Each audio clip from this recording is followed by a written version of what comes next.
ഓം ശാന്തി. 20/11/2024 ബാബ പറയുന്നു, മധുരമായ കുട്ടികളെ, മൻമനാഭവ എന്ന വശീകരണ മന്ത്രത്തിലൂടെ മാത്രമേ നിങ്ങൾക്ക് മായയുടെ മേൽ വിജയം നേടാൻ സാധിക്കുകയുള്ളൂ. ഈ മന്ത്രം എല്ലാവരെയും ഓർമ്മിപ്പിക്കണം.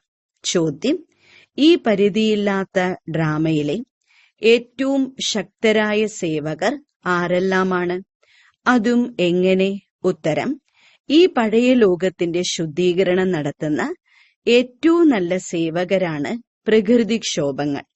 ഭൂമി കുലുങ്ങും, വെള്ളപ്പൊക്കമുണ്ടാകും, ശുദ്ധീകരണം നടക്കും.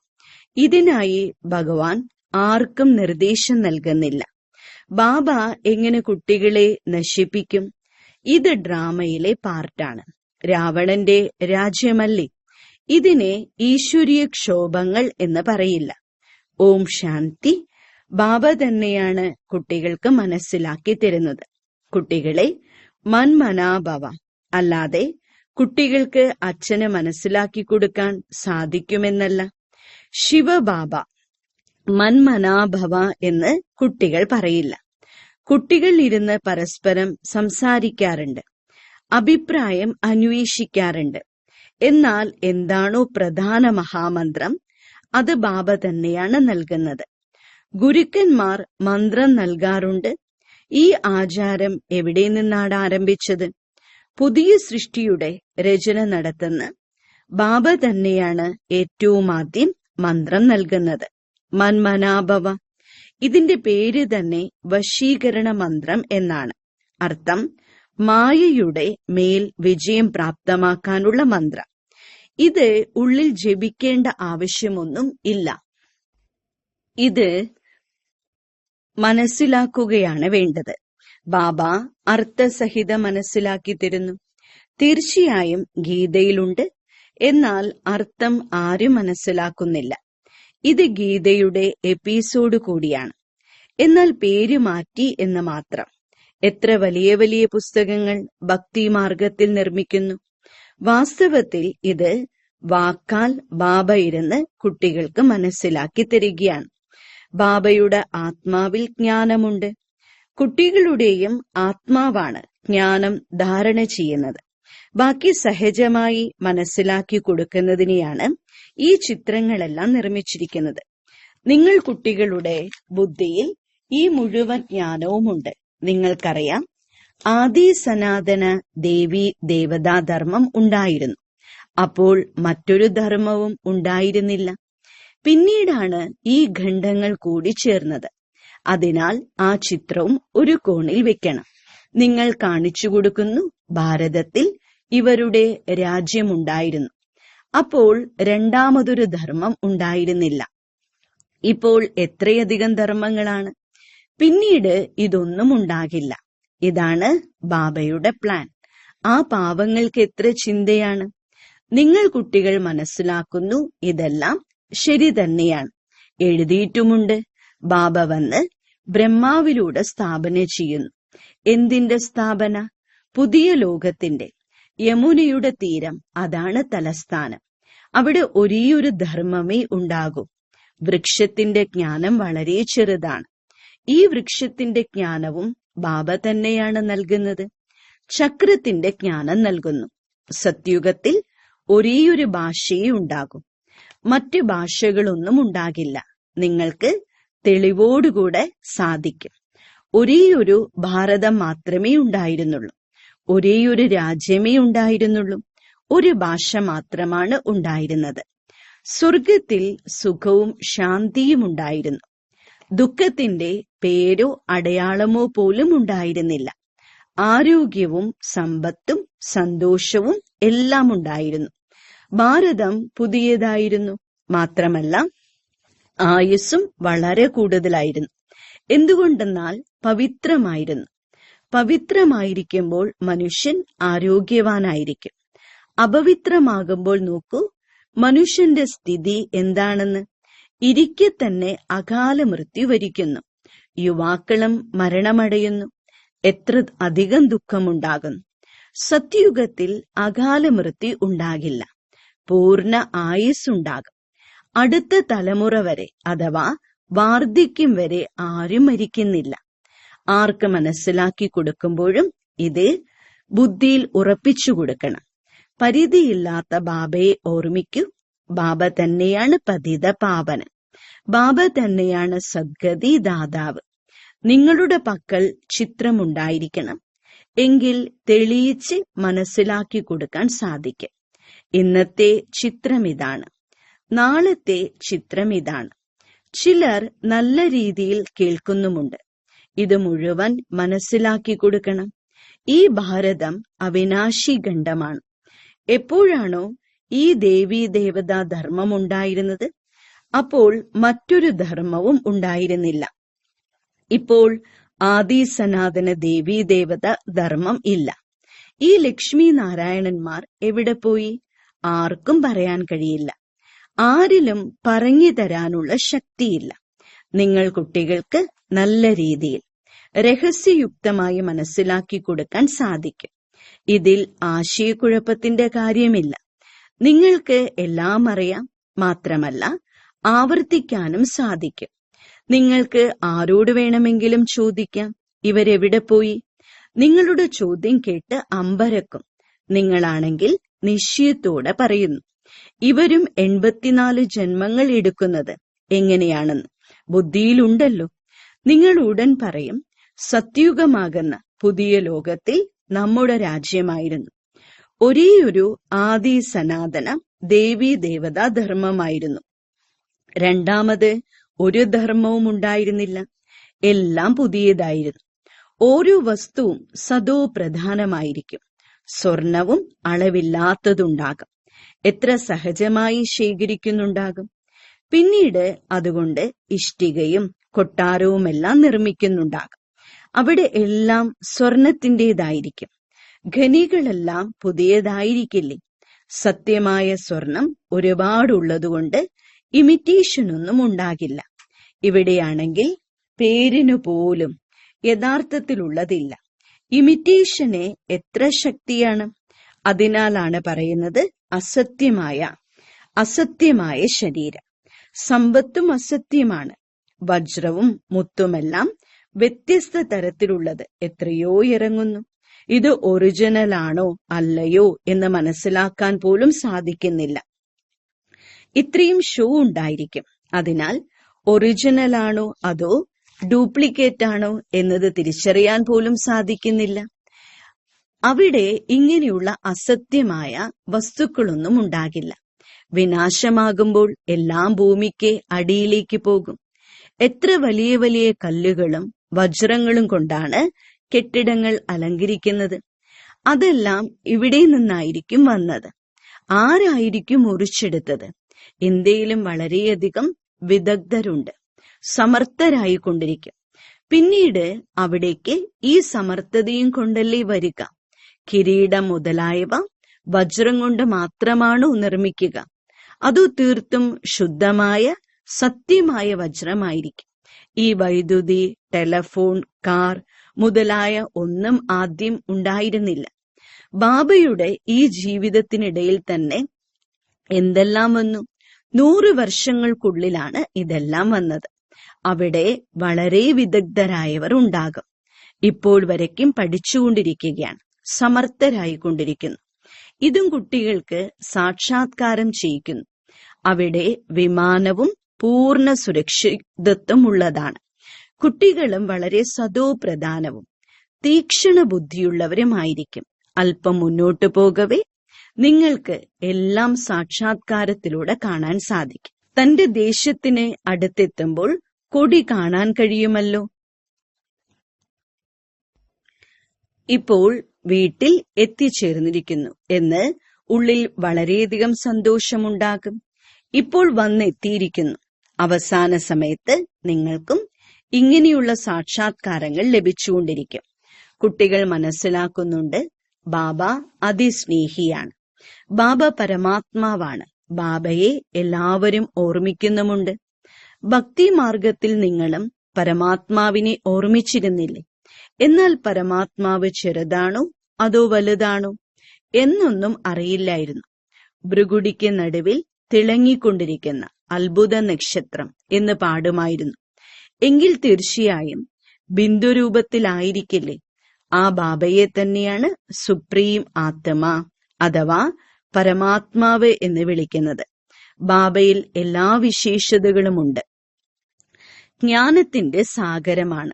എന്താ ജ്ഞാനം കേൾപ്പിക്കുമോ?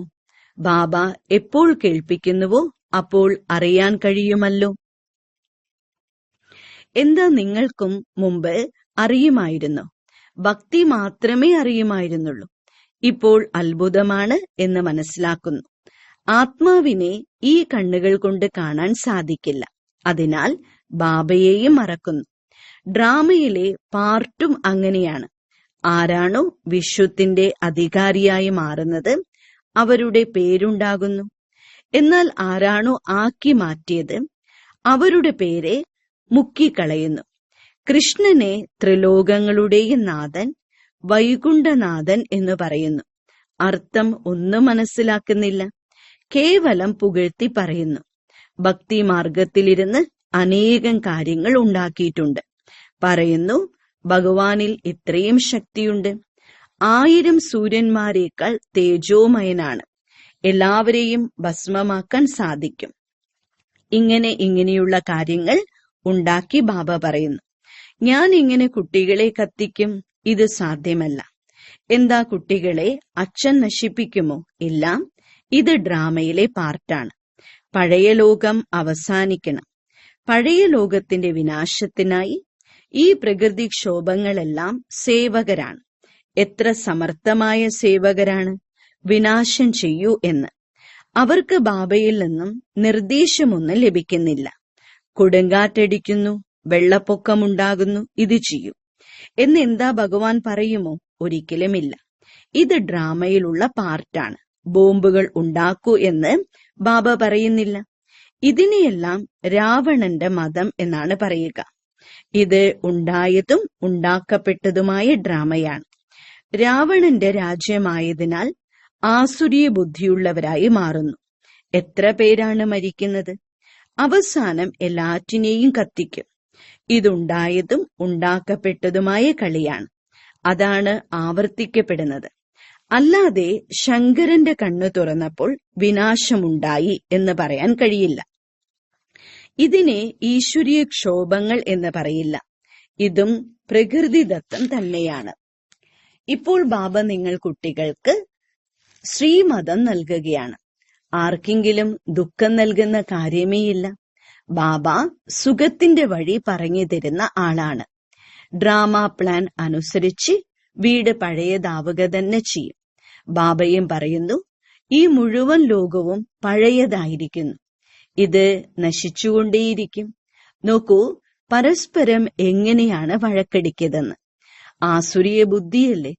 എപ്പോൾ ഈശ്വരീയ ബുദ്ധിയാകുന്നുവോ അപ്പോൾ ആരെയെങ്കിലും ഉപദ്രവിക്കുക എന്ന കാര്യമേയില്ല.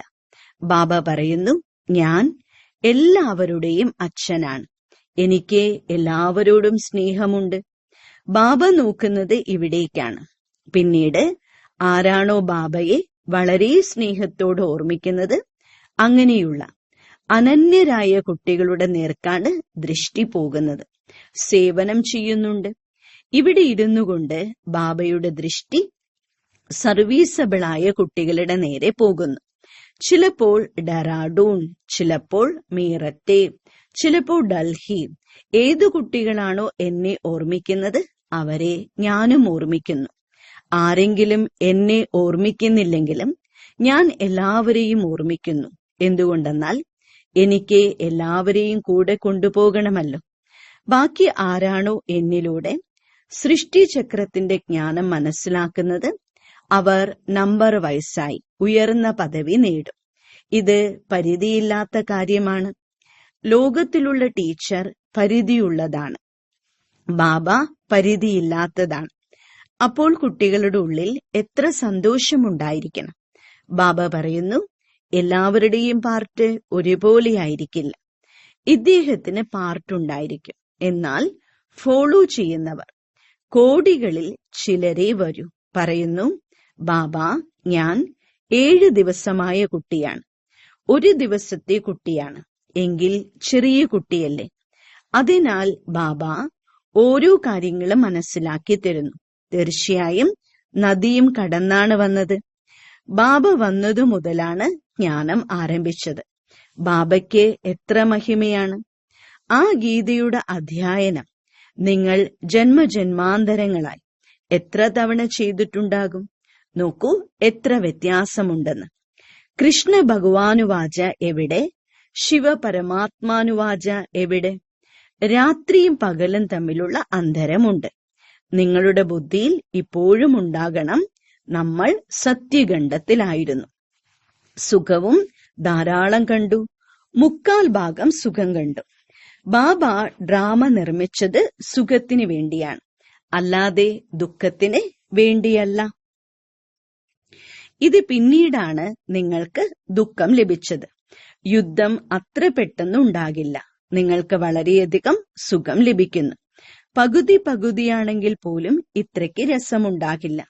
3500 വർഷത്തേക്ക് ഒരു യുദ്ധവും ഉണ്ടാകില്ല. അസുഖം മുതലായവയില്ല. ഇവിടെയാണെങ്കിൽ നോക്കൂ, അസുഖങ്ങൾക്ക് പിന്നാലെ അസുഖങ്ങൾ വന്നുകൊണ്ടിരിക്കുന്നു. സത്യയുഗത്തിൽ ധാന്യങ്ങൾ മുഴുവൻ തിന്നു നശിപ്പിക്കുന്ന കീടങ്ങളൊന്നും ഉണ്ടാകില്ല. അതിനാലാണ് അതിനെ സ്വർഗം എന്ന് പേര് വച്ചിരിക്കുന്നത്. അതിനാൽ ലോകത്തിന്റെ ചിത്രം നിങ്ങൾ കാണിച്ചു കൊടുക്കണം. അപ്പോൾ മനസ്സിലാകും. യഥാർത്ഥത്തിൽ ഭാരതം ഇതായിരുന്നു. മറ്റൊരു ധർമ്മവും ഉണ്ടായിരുന്നില്ല. പിന്നീട് നമ്പർ വയസ്സായി ധർമ്മസ്ഥാപകർ വന്നു. ഇപ്പോൾ നിങ്ങൾ കുട്ടികൾക്ക് ഭൂമിയുടെ ചരിത്രവും ഭൂമിശാസ്ത്രവും അറിയാം. നിങ്ങൾ ഒഴിച്ച് ബാക്കി എല്ലാവരും അറിയില്ല എന്ന് പറയും. ഞങ്ങൾക്ക് ബാബയെ അറിയില്ല. ഭഗവാനെ ഒരു പേരോ രൂപമോ കാലമോ ദേശമോ ഒന്നുമില്ല എന്ന് പറയും. നാമവും രൂപവും ഇല്ലെങ്കിൽ പിന്നൊരു ദേശവും ഉണ്ടാകില്ല. ഒന്നും ആളുകൾ മനസ്സിലാക്കുന്നില്ല. ഇപ്പോൾ ബാബ തന്റെ യഥാർത്ഥ പരിചയം നിങ്ങൾ കുട്ടികൾക്ക് നൽകുകയാണ്. ശരി, വളരെ കാലത്തെ വേർപാടിനു ശേഷം തിരിച്ചു കിട്ടിയ മധുരമായ കുട്ടികൾക്ക് മാതാവും പിതാവുമായ ബാബ്ദാദയുടെ സ്നേഹസ്മരണയും സുപ്രഭാതവും. ആത്മീയ അച്ഛന്റെ ആത്മീയ കുട്ടികൾക്ക് നമസ്കാരം. ധാരണയ്ക്കുള്ള മുഖ്യസാരം: 1.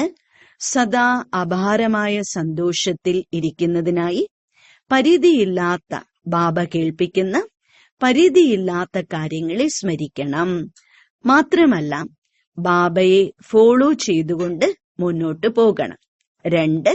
സദാ ആരോഗ്യവാനായി ഇരിക്കുന്നതിന് പവിത്രത സ്വായത്തമാക്കണം. പവിത്രതയുടെ ആരോഗ്യത്തിലൂടെ ആരോഗ്യം, സമ്പത്ത്, സന്തോഷം എന്നീ ആസ്തികൾ ബാബയിൽ നിന്നും നേടണം. വരദാനം: സർവപ്രാപ്തികളെയും സ്മൃതിയിൽ കൊണ്ടുവന്ന് സദാ സമ്പന്നരായിരിക്കുന്ന സന്തുഷ്ട ആത്മാവായി ഭവിക്കട്ടെ.